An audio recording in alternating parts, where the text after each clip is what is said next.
Complexity. Everything is feeling a bit complex right now. The world is a complex place. We're dealing with so many things happening in the world, it seems steeped in complexity. Some of those things have been complex for so long that it's amazing that we humans who have traveled to the moon and back, which was a pretty complex task, still can't seem to figure them out.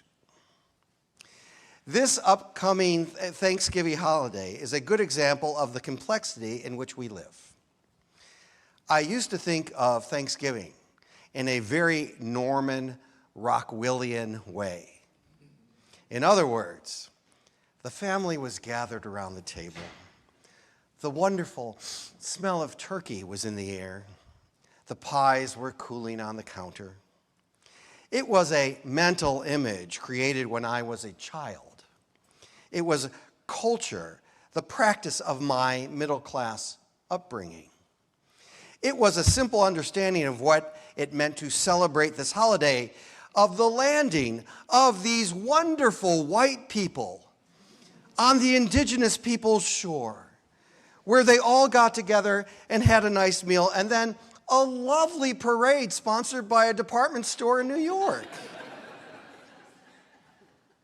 It wasn't until many years later that I discovered that, among other things, the Pilgrims brought with them from the old country to the New World smallpox, chickenpox, syphilis, malaria, influenza, measles, and the bubonic plague.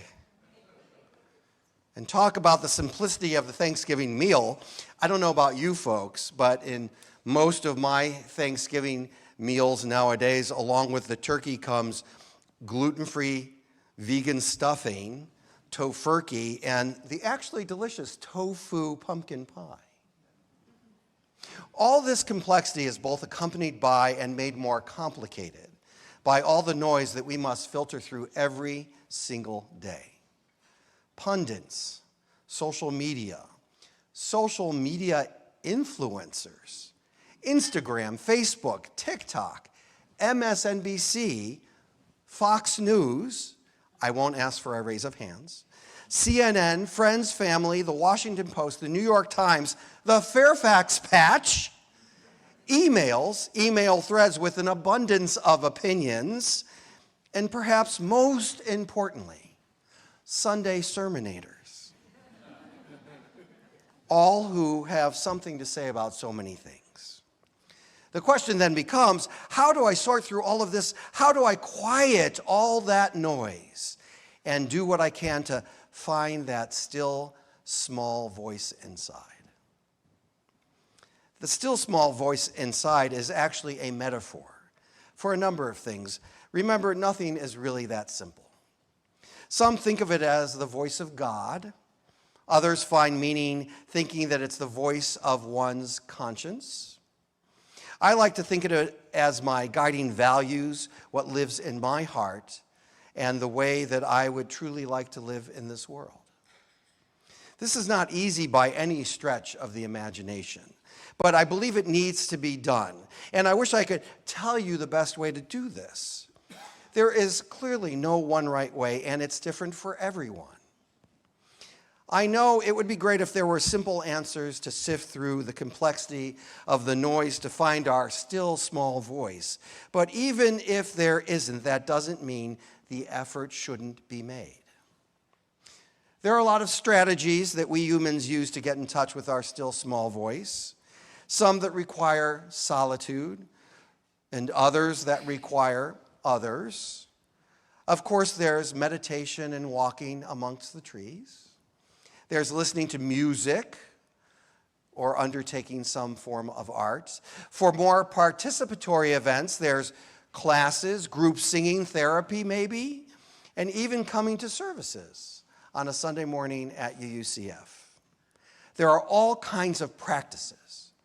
And I think what is important is just finding something that works for you and trying it.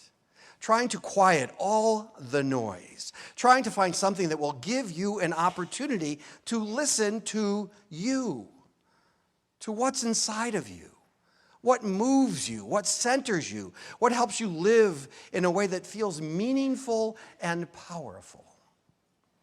Now, trying to find this voice doesn't mean in any way that the complexities of life will suddenly be completely clear and that all the struggles around them will be stripped away. Expecting that would be an unrealistic expectation. Part of stripping away some of the noise is to get to that place where it touches your faith. I'll tell you, I can read one story in the Huffington Post or see someone's Facebook update and poof, my faith in my fellow humans can be challenged to no end. But that doesn't mean that I don't want to, as much as possible and as often as possible, do what I can to find my faith and deeply connect to it. I need it. I need to be in touch with my faith in order to have hope. And hope, again, I can hear, read, or watch things day after day, and it challenges my hope. And yet, if I am not on a spiritual pursuit, having hope in my life, then I am lost. Faith and hope that brings me that faith and the hope that it brings me is what propels me here on Sundays, which is also one of the things that helps to sort through all the noise in my life and get in touch with that still small voice. Seeing all of you and being with all of you is a practice that brings me faith and hope. Now, none of that means anything, however, without love. I must find the love that bubbles up from that still small voice, from that place within me, that smoldering ember that drives my desire for the world to be a more connected and more compassionate place. And sorting through the noise to find those three simple things, faith, hope, and love, can of course be complex. Because as author and educator Parker Palmer says, the deeper our faith, the more doubt we must endure. The deeper our hope, the more prone we are to despair. The deeper our love, the more pain its loss will bring. These are a few of the paradoxes we must hold as human beings. If we refuse to hold them in the hopes of living without doubt, despair, and pain, we also find ourselves living without faith, hope, and love. We are in complex times. I can't even begin to tell you the personal complexity I am struggling with the Palestinian-Israel issue. And having studied political science and social transformation, I'm trying to sort through the interweaving of the impacts of historical white supremacy and late-stage capitalism on the dysfunction of the American political system. And things are complex at UUCF, as they are throughout Unitarian Universalism, not to mention how we do religious practice in this country and beyond. Yes, things are very complex. What I'm saying, however, what I'm suggesting, what I'm supporting, prescribing, and perhaps even praying for is that all of us do whatever we can, however we can, to find the voice of Spirit, a voice to help us open our minds and our hearts to hear the voice of faith and hope and love, even if it comes with occasional doubt, despair, and pain. Even if we simplify, we can never not expect some complications as we seek that deep and vital voice, the voice that connects us to the land on which we travel, the voice that brings warmth like the sun that heats our face, the voice that whispers at times softly like the breeze that blows the autumn leaves.